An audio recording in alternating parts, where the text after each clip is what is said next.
So the first week of our Advent celebration focuses on something we call hope. Hope is something that I think is sometimes misunderstood.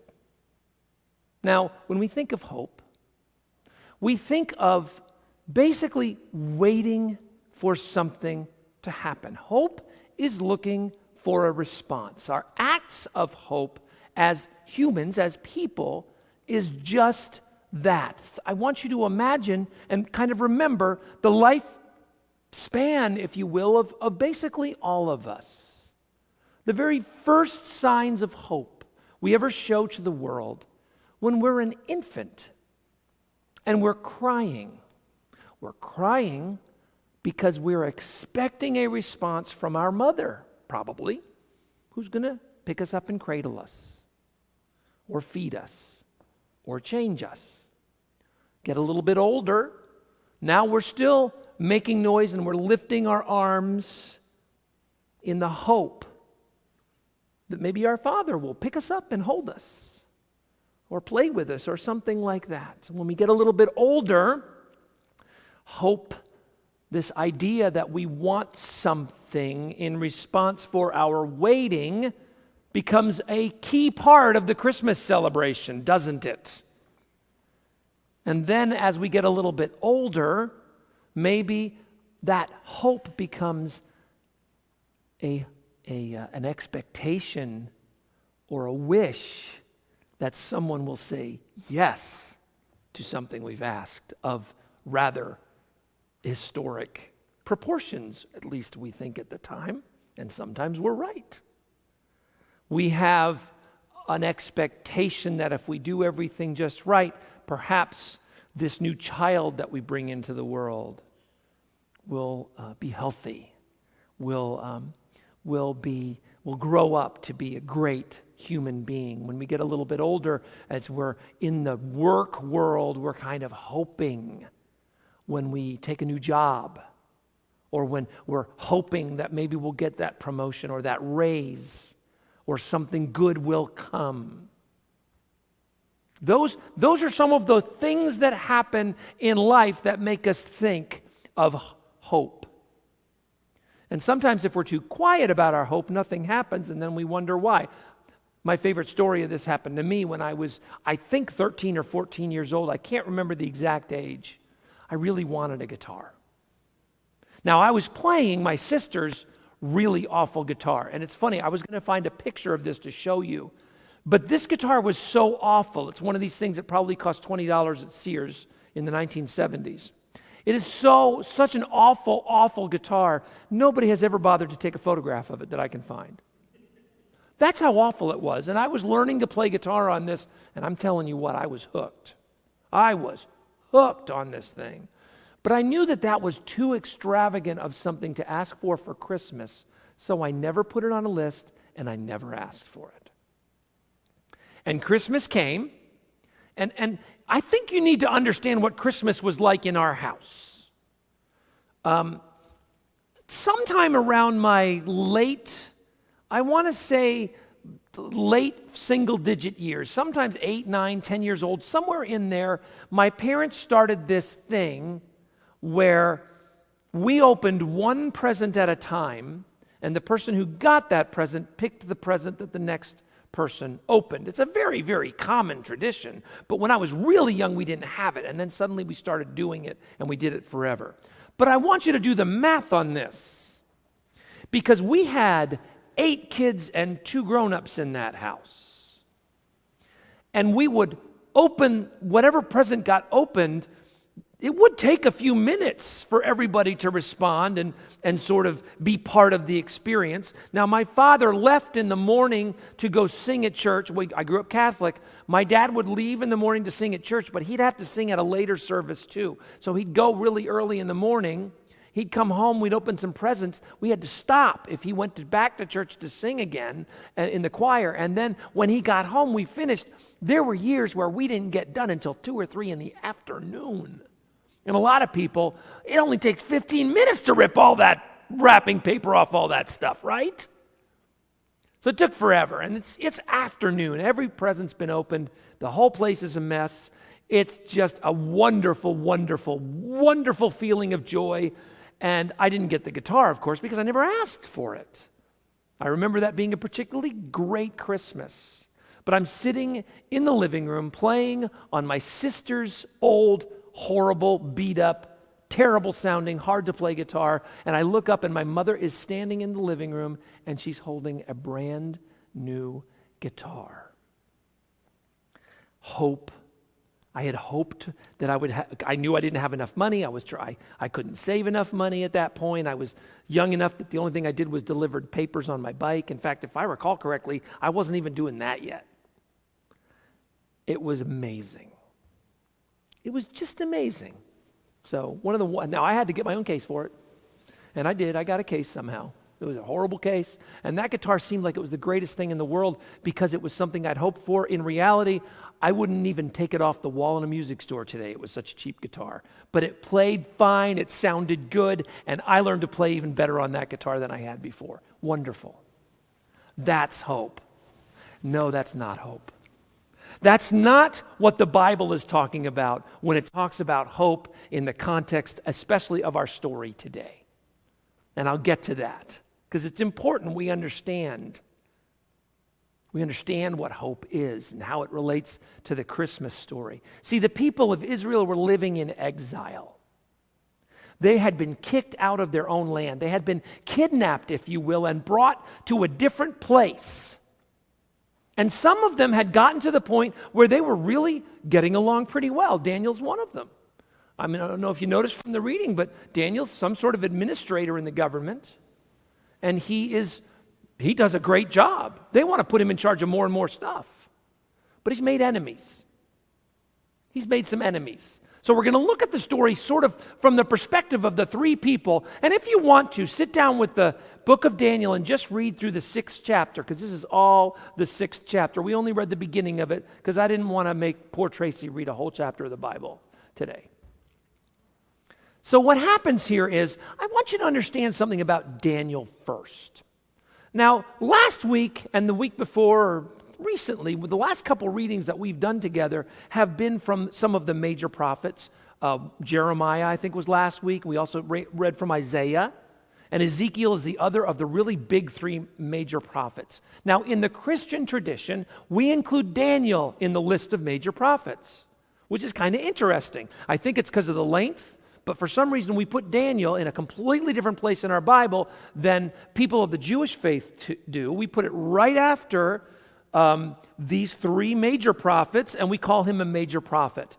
Not only does the Jewish Bible not consider Daniel a major prophet, they consider him something else called the writings. He's in a different section of the Bible entirely. Because it was written very, very late. It's much later than those other, and that's one of the reasons they put that there. But maybe the other reason is the thing that I notice about Daniel. He's different from these other three guys. Remember, you might remember that I told you, a lot of these prophets, they grew up and they were groomed to be prophets. They probably went to school to be prophets. They trained to understand whatever had been written before them and spoken before them.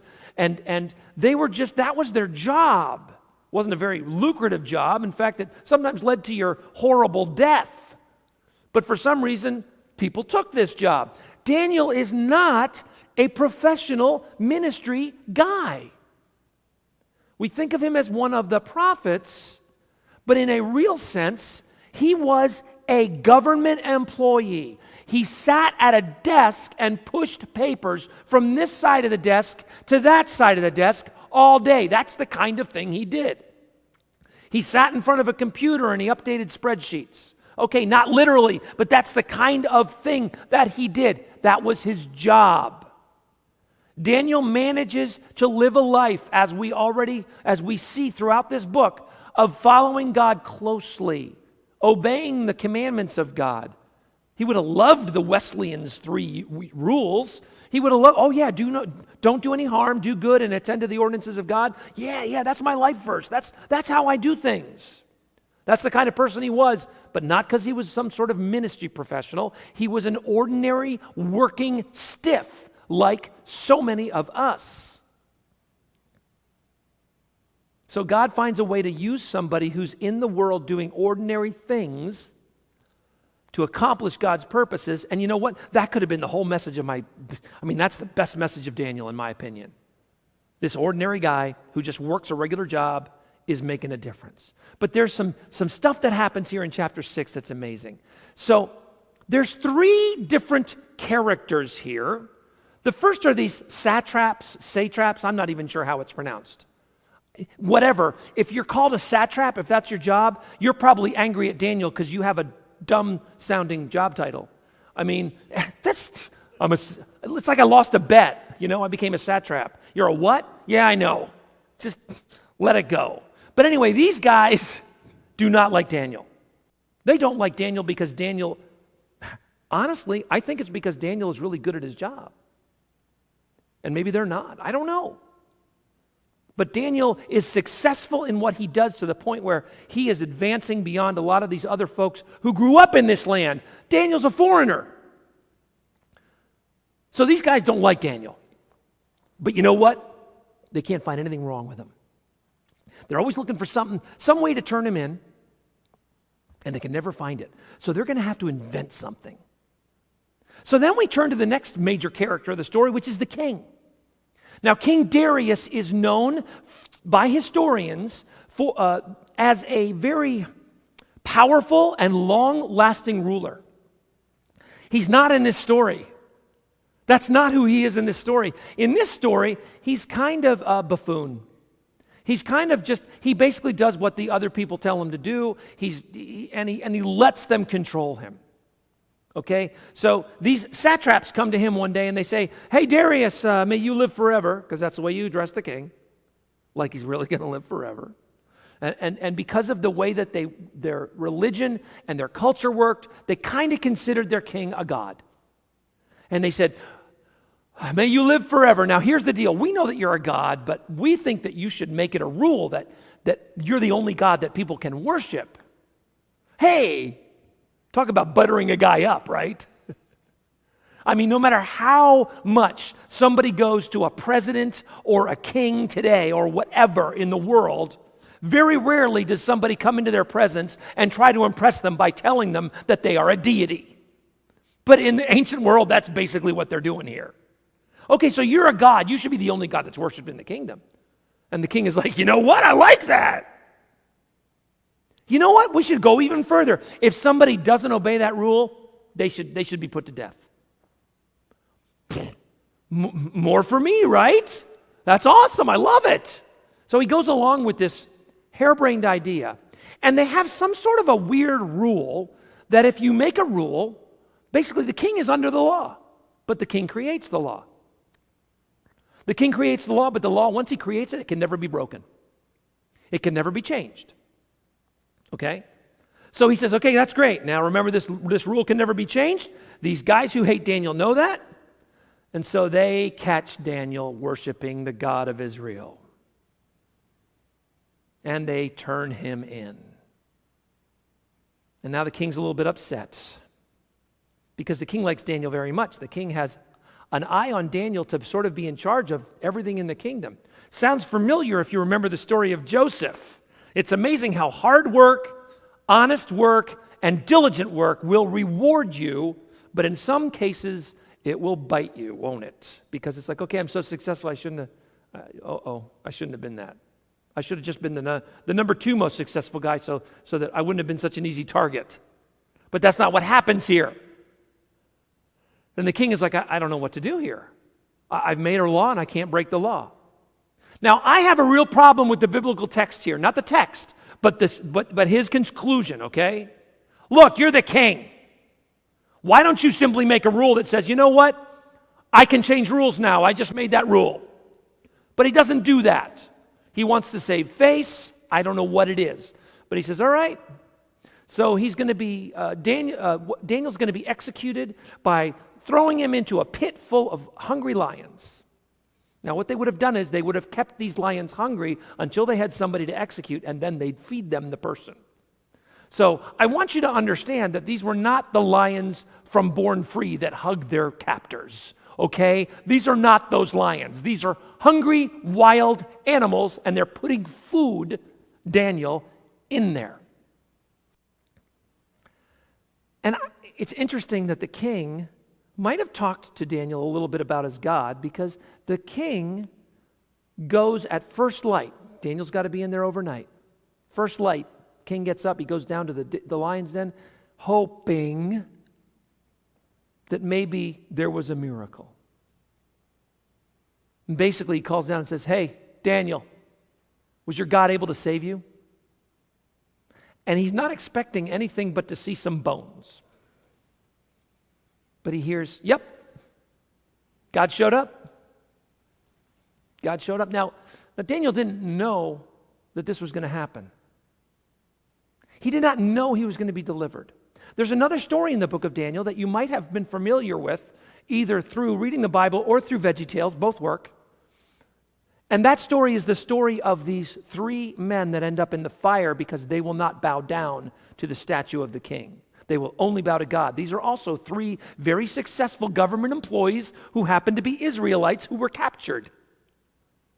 And if you recall this story, they are thrown into a burning furnace, a furnace so hot that if you even get close to it, it kills you.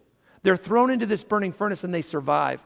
They say something at the beginning that was probably, of that experience, that was probably something like what Daniel felt. They said, God can deliver us from this furnace. But King, even if God doesn't deliver us, He's still the only God we will worship. That is hope.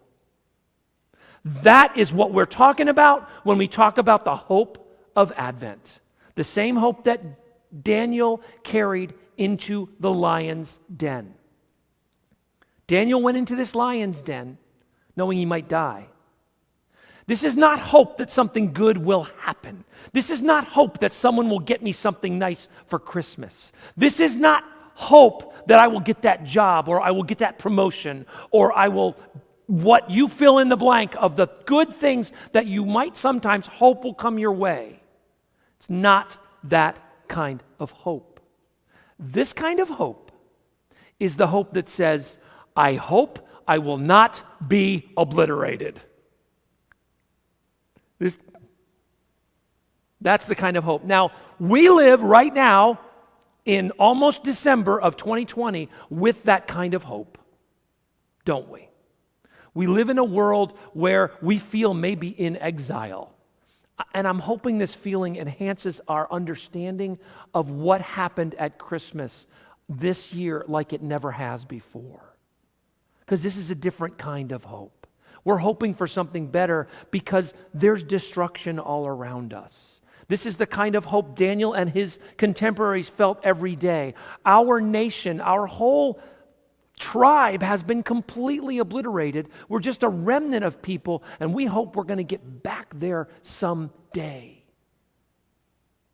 We're hoping for restoration. This is the kind of business God is in when it comes to hope. Restoration, redemption, rescue. That's what Jesus is going to provide, coming to be one of us so that we can become part of the family of God. It's a different kind of hope. So what happens to Daniel? He is rescued. And the king says, okay, you know what? The king even, this is a guy who's not even a member of the faith. He is not even a worshiper of the true God. And he writes this little hymn, and it makes its way into our Bible. It is hymn to the God that Daniel worships. And Daniel's enemies end up being the ones that end up becoming food for the lions. I hope Daniel didn't think that was a good idea. I'm just saying. I hope he was a decent enough guy. It's like, I don't know if that's such a good idea, but this is the ancient world, so that's what happens. Daniel's story reminds us of so many different things. First of all, we look at these three characters, the satraps, the king, Daniel. Sometimes in life, we're more like the satraps than we are like anybody else, where we're scheming to get ahead instead of hoping for what God might have for us. Sometimes we're like the king, where we're so easily controlled by somebody else that we're just going to go along with whatever someone else says we should do. But I hope that we can live to try to be more like Daniel. It doesn't matter what the outcome, God, is. It doesn't matter. I'm going to follow God, and if that means I'm devoured by lions, so be it. But I am hoping for redemption and restoration, and I'm hoping that God will meet me in the midst of the difficulty. Because sometimes suffering is our own fault, right? Sometimes it's our own fault. Sometimes when bad things happen to us, it's our own fault. And sometimes we're like Daniel, where it isn't. Where it isn't. Right now, we're all living in these little bubbles because we don't go to restaurants like we used to. We don't go to the stores like we used to. I had to drive around because of my day job, all over the place on Friday, and I was just astounded. Because it used to be on Black Friday, because Black Friday used to be a bigger deal than it is now. But even like last year and the year before, when you drove by a Walmart or a Best Buy or a Target on Black Friday, there's just lines in the car. You can't even find and there were some busyness. There were some busy places, but there was a lot of places where it was like there was nothing. There's nothing. In fact, we're in such an alternative reality right now. I don't know if you know this, because if you're like me, you ate what you cooked at home on Thanksgiving, because we actually, my wife does a great job cooking on Thanksgiving, and that's what we had. But a lot of places that are normally open just in case you need them on Thanksgiving, they weren't this year. They just said, you know what? They're not even going to do that.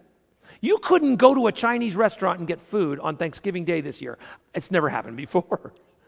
They're always there because, as anybody who's ever watched A Christmas Story knows, sometimes the Bumpus's dogs eat your Thanksgiving turkey or your Christmas turkey, and you need that Chinese restaurant so that you can have something to feed your family. And for those of you who haven't watched A Christmas Story in a while, I'm sure it's coming on TV for whenever it comes on for 24 hours every year. Our hope is something different. Our hope is God's kind of hope. It's a hope for rescue and redemption. It's a hope that is in the pit. And here's the message of the hope of Daniel. We like to think of hope as in hope that we will not get into trouble. We like to think of hope as in hope that we will avoid pain. The God kind of hope that we learn from Daniel, and we learn from his 3 friends in the fire, is a different kind of hope.